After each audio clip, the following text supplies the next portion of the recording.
रात के 12:30 बजे का समय था। बारिश की बूंदें खिड़की से टकरा रही थीं। आर्या अपने कमरे में अकेली थी।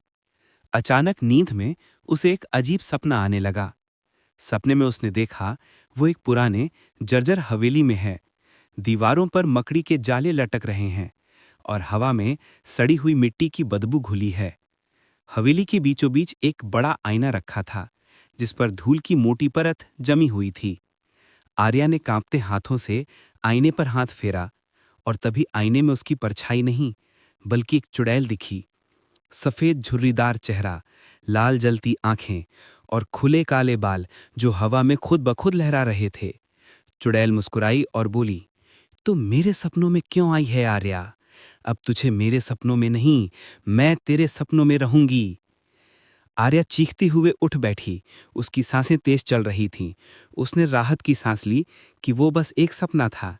लेकिन तभी उसने देखा, आईने पर धुंधले अक्षरों में लिखा था, अब मेरी बारी। वो डर के मारे पीछे हटी, मगर फर्श पर उसी चुड़ैल की काली परछाई रेंग रही थी। उसकी आंखें अब कमरे की दीवार पर से आर्या को घूर रही थीं। आर्या ने चीखते हुए लाइट ऑन की, पर अब कमरा खाली था। वो डरते डरते फिर से सो गई। लेकिन जैसे ही आंखें बंद हुईं, चुड़ैल की हंसी गूंजी, अब तेरा सपना मेरा घर बन चुका है। सुबह जब उसकी माँ ने दरवाजा खटखटाया तो आर्या ने जवाब नहीं दिया। दरवाजा तोड़ा गया। अंदर बिस्तर पर आर्या सो रही थी, पर उसकी आंखें खुली हुई थीं और आईने में वही चुड़ैल मुस्कुरा रही थी।